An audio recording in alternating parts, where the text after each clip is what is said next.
geopolitics and global economics are, well, they're usually treated like a broken X-ray machine. You know how it is. Right, yeah. You break your arm, the X-ray shows a jagged white line, and the doctor just points to it. Exactly. They point and say, there's the problem. But when a drone strike happens thousands of miles away, Yeah. and suddenly your grocery bill goes up, or, I don't know, your retirement portfolio takes a massive hit, the diagnostic machine just shows muddy waters. It's completely blurry. Right. The cause and effect seem totally invisible. And it feels disconnected because, well, the lines connecting a military conflict to your bank account, they don't run straight. No, not at all. They zigzag through global supply chains, currency markets, and incredibly obscure financial instruments before they finally hit your wallet.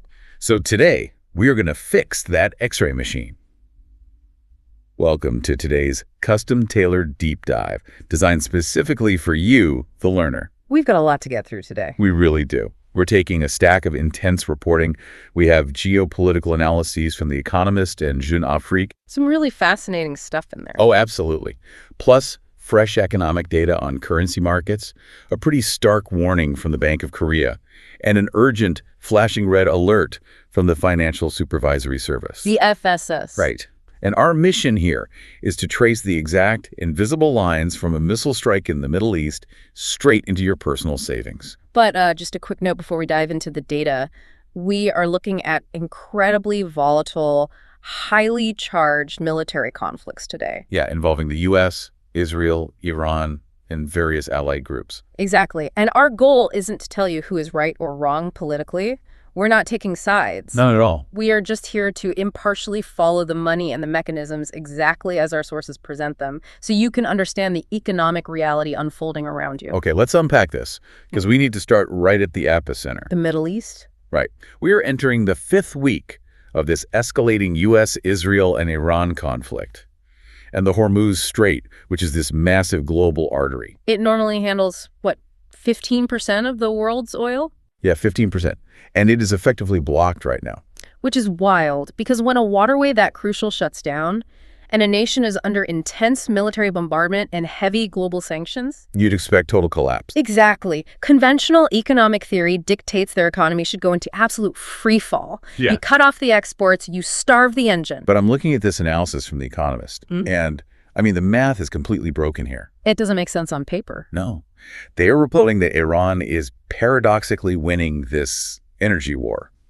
While everyone else is stuck, they're exporting between 2.4 and 2.8 million barrels of oil products every single day. And about 1.5 to 1.8 million of that is pure crude. Wait, so the country currently under intense military attack and heavy sanctions is actually increasing its oil revenue. Yeah. How are they matching or even beating last year's numbers? Are they basically running a multi-billion-dollar international maritime shell game right under the military's nose? That is exactly what they're doing. And what's fascinating here is the why. Iran's survival isn't just luck. It's a highly sophisticated, decentralized logistics network. Run by the Islamic Revolutionary Guard Corps, right, the IRGC. Right. They aren't trying to push massive state-flagged supertankers through these blockades. They are operating using what the industry calls a ghost fleet. And the source mentions these ships are, incredibly old and dilapidated. Oh, they're practically rust buckets. Wow. But the physical vessel is just a disposable wrapper. The cargo inside these ships is worth $150 to $200 million. That's insane. It is. It's often 5 to 10 times the value of the actual ship carrying it. So the IRGC loads these disposable ships and sends them out into the high seas. Primarily near Malaysia and Singapore, according to the report. Right. But they get the oil out to the open ocean. You can't just sell sanctioned oil on the open market, though. How do they actually wash it? Through ship-to-ship transfers. So in the middle of the ocean, way out of the jurisdiction of any port authorities, they pump millions of barrels of oil. From the rust buckets. Exactly. From their dilapidated ghost ships onto clean, legally registered vessels. They mix it, relabel the origins, and suddenly, on paper, it's no longer Iranian oil. Okay, so the oil is scrubbed. But who's actually buying it? If a major global bank gets caught buying this... The U.S. Treasury would hit them with secondary sanctions. Right, and freeze them out of the U.S. dollar system entirely. Well, over 90% of this scrubbed oil is quietly absorbed by China. Oh, wow. But it doesn't go to their massive state-owned oil majors. It goes to about 100 small, independent refineries. They're often called teapot refineries. Teapot refineries, primarily located in Shandong province, right? Yep. Why teapots, though? What makes them immune to the sanctions? Because they operate entirely outside the U.S. financial system. They don't do business in dollars. I see. And they don't have assets in New York for the U.S. Treasury to seize. They buy this Iranian oil at a discount, refine it, and sell it domestically inside China. So Iran gets paid in yuan or through complex barter networks. Exactly, completely bypassing the SWIFT banking system. Secondary sanctions simply have no teeth against an entity that just doesn't need the U.S. dollar. That explains the financial survival. That makes perfect sense. But what about the physical infrastructure? Right? Because the U.S. has been openly threatening to strike Karg Island, which is Iran's main oil export hub. If that gets leveled, doesn't the Ghost Fleet just run dry? You would think so, but Iran has spent years building backups for this exact worst-case scenario. Really? Yeah, they have decentralized smaller terminals, and they're currently holding record high levels of inventory offshore. So losing Karg Island would hurt. It would hurt a lot, but it wouldn't kill the system. Furthermore, Iran has issued a massive counter-threat. Which is? They've explicitly stated that if their energy infrastructure is fully attacked, they will retaliate by bombing the energy infrastructure of other Gulf states. Wow. Mutually assured destruction over the world's oil supply. Exactly. Because Iran has built this sanctions-proof financial loop, they have the ongoing capital to fund their proxies globally. And that brings us to a massive ripple effect we're seeing on the threat map. Right, because the U.S. is realizing this conflict isn't geographically contained to just the Middle East anymore. No, the threat map is violently expanding. We are looking at reports from Genofreak, which highlight a severe warning issued by the U.S. government and the State Department on March 22nd. A warning regarding threats to Americans and U.S. facilities globally. Right. But the glaring spotlight is actually on the African continent. Specifically, a base called Camp Lemonnier in Djibouti. Which has housed 4,000 U.S. troops since 2003. But I have to push back here because this is where the X-ray machine gets murky for a lot of people. Sure. It's like hitting a hornet's nest in your front yard, only to find the hornets are systematically attacking your vacation home. Why Djibouti? It seems so far away, right? Yeah, it's on the eastern coast of Africa. Yeah. It feels entirely disconnected from a war involving Iran and Israel. Well, modern warfare is rarely about fighting across physical land borders anymore. It's about controlling global logistical choke points. If you pull up a map, look at where Djibouti sits. It is the exact pinch point where the Red Sea meets the Gulf of Aden. Oh, the gateway to the Suez Canal. Exactly. It is the maritime highway for global trade. If Iran or its proxies can threaten Djibouti, they aren't just harassing a military base. They're effectively holding the global supply chain hostage. Precisely. And this power projection isn't isolated to the East Coast either. Genofreak notes that following the U.S. airstrike that killed Iran's supreme leader, Ayatollah Syed Ali Khamenei, Right. thousands of protesters from the pro-Iran Islamic movement in Nigeria, the IMN, staged massive anti-American demonstrations. In West Africa. So the threat has literally spanned the entire African continent, from the choke points in the east to the streets in the west. It's everywhere. And when global supply chains are threatened across multiple continents like that, we see a psychological shift in the market. Investors panic. Capital is cowardly. In times of war, it runs away from complex risks and sprints toward anything that feels safe. And with the U.S. preparing for a potential ground war, and Yemen's Houthis officially joining the conflict, we are seeing the raw data of that panic. Oil prices have violently spiked. Oh, yeah. WTI, that's West Texas Intermediate, crossed $100 a barrel. And Brent crude surpassed $115 a barrel. For a listener who doesn't track commodities daily, give us some context. What's a normal baseline here? Well, before this crisis accelerated, a relatively stable baseline for Brent crude might have hovered around the $70 to $80 mark. Okay, so jumping past $115. It isn't just an increase, it's an economic shockwave. Every physical good in the world just became significantly more expensive to transport. And because the world runs on oil, and oil is priced in U.S. dollars, a spike like this triggers a massive rush toward the dollar. Absolutely. The sources note the dollar index surged past 100 for 5 consecutive days. So what does this all mean? We always hear about currency fluctuations, but what does that global capital flight actually do to a local economy? It acts like a giant vacuum. In times of global instability, investment capital seeks the safety of the US dollar and the high returns of expensive commodities like oil. Right. So it abandons emerging markets and import-dependent nations, literally sucking the liquidity right out of their local economies. Let's look at the devastating local impact of that vacuum. The data we have for South Korea on March 30, 2026 is staggering. It's really grim. The US dollar to South Korean won exchange rate smashed right through the 1521 barrier, peaking at 1521.11. And at airport exchange counters, it actually reached 1583.91. Which is hitting a 17-year high. We haven't seen this since the absolute depths of the global financial crisis on March 10, 2009. That feels like an economic earthquake. It is. Is the strong dollar acting like a giant vacuum, just sucking all the investment capital right out of markets like South Korea? Yes. Absolutely. Because foreign investors are fleeing, right? They dumped over 2.13 trillion won worth of KOSPI stocks in a single day. Right. And for context, the KOSPI is the main board of the South Korean stock market. It's basically their equivalent of the S&P 500. Okay.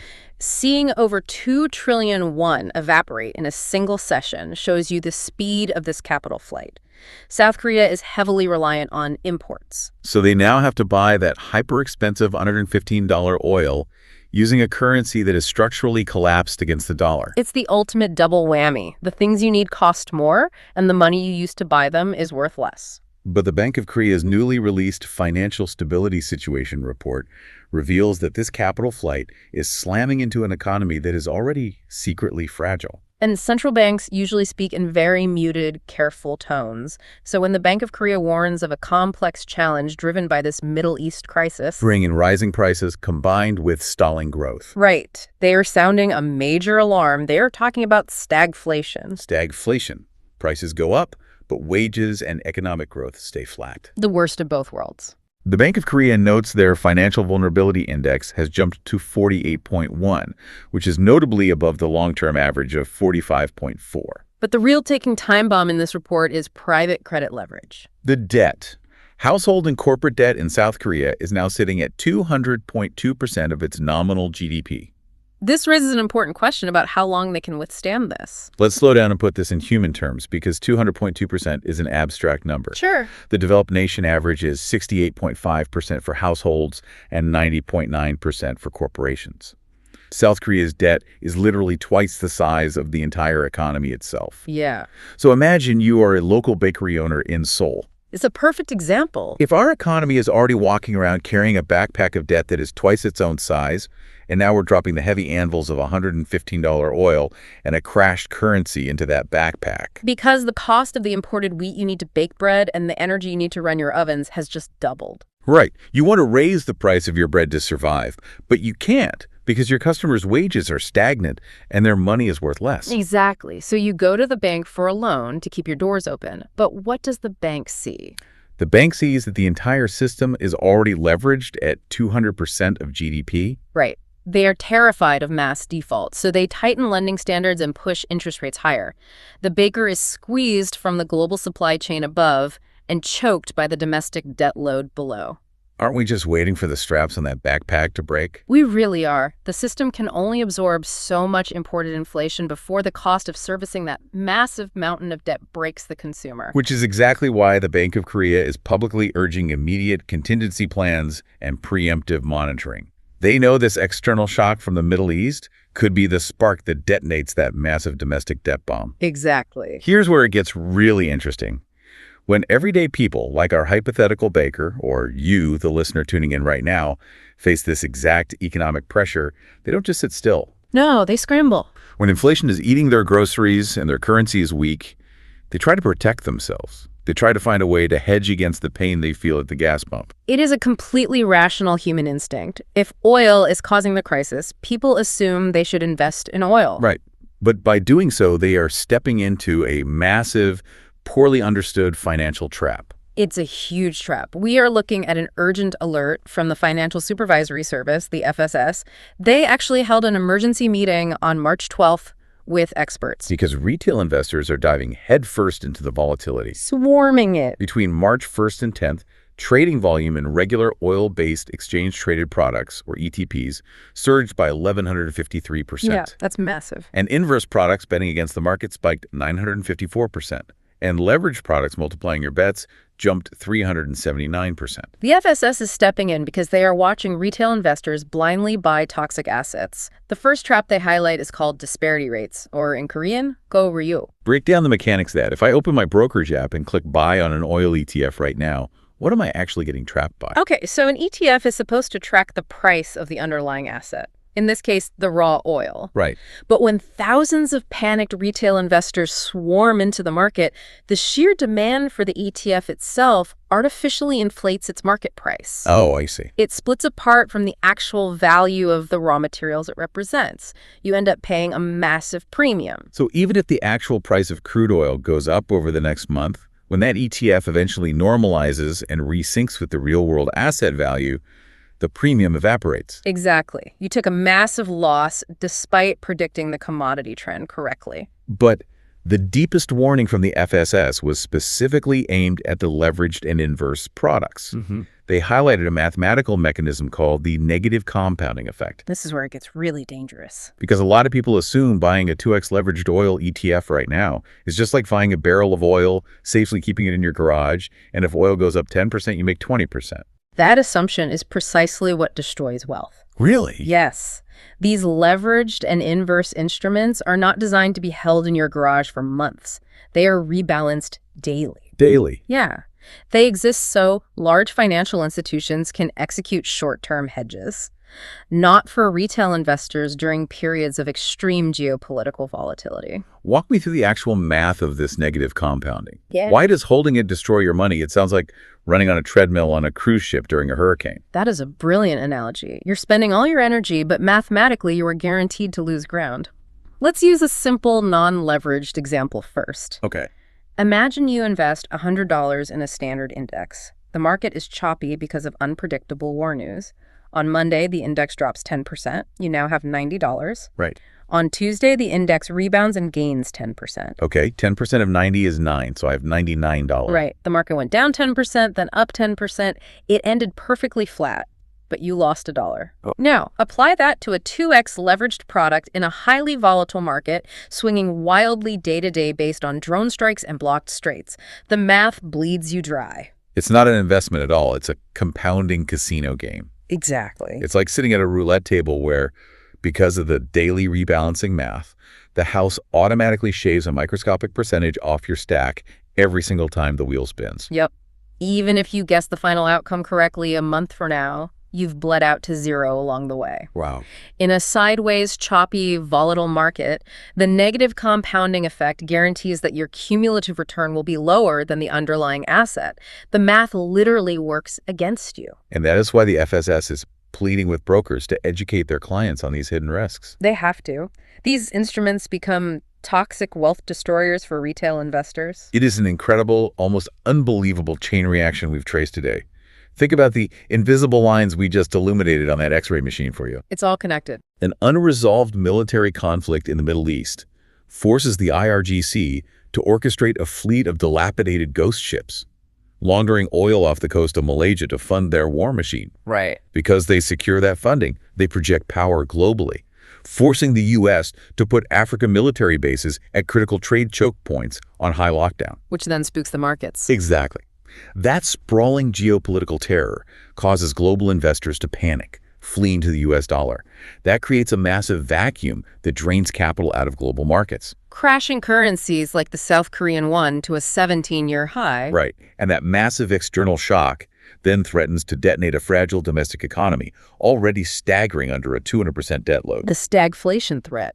And finally, the resulting pain at the grocery store and the gas pump lures panicked everyday individuals into toxic, negatively compounding financial traps that systematically destroy their savings. It is the ultimate proof that in modern economics, nothing happens in isolation. Geography might separate us, but the financial mechanics bind us tightly together. They really do. And if we look back at the source material, there is a chilling, lingering thought we have to confront. What stands out to you? Well, we noted earlier that if the U.S. decides to escalate and targets Iran's main export hub at Karg Island, Iran has promised a scorched earth retaliation. Right, they will destroy the energy infrastructure of other Gulf nations. Exactly. We are talking about the potential for a single military escalation to literally wipe out the entire Middle Eastern oil grid simultaneously. rapidly. Which is terrifying. It is. If that happens, we have to ask ourselves, in a globally hyper-connected economy where the ripples move this fast and hit this hard,